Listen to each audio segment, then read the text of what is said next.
seseorang mencadangkan kepada sahabat aku ni untuk berjumpa seorang pengamal perubatan tradisional. Setelah sahabat aku ni berjumpa dengan pengamal perubatan tradisional ini, beliau dimaklumkan bahawa ada sesuatu yang menumpang duduk di atas bahu beliau.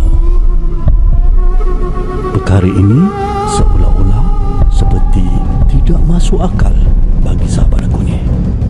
Tetapi setelah menjalani proses perubatan, sahabat aku ni merasa lega. Bahunya seperti ringan, kepalanya tidak lagi rasa sakit, dan tubuhnya dapat bergerak dan aktif seperti sedia kala.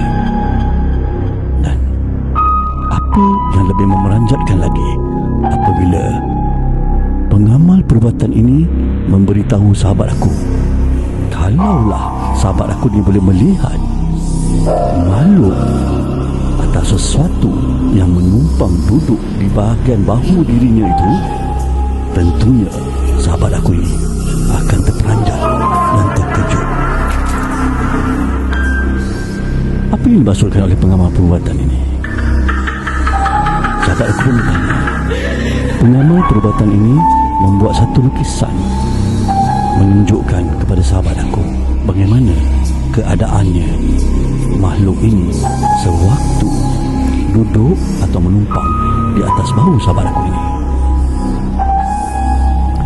Alangkah terkejutnya sahabat aku bila melihat gambar atau lukisan yang dilukiskan oleh pengamal perubatan, keadaan makhluk yang menumpang atau bertinggi di atas bahu.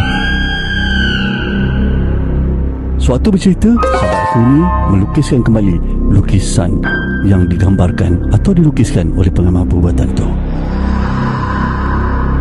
Kau boleh tengok lukisan ini.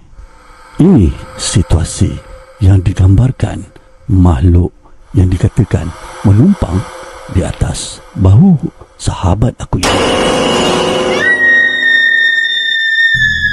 Itu saja cerita untuk aku kali ini. Terima kasih kerana sudi mendengar sehingga ke penghujung. Buat korang, jaga diri baik-baik. Semoga kita berjumpa lagi di masa akan datang. Assalamualaikum warahmatullahi wabarakatuh.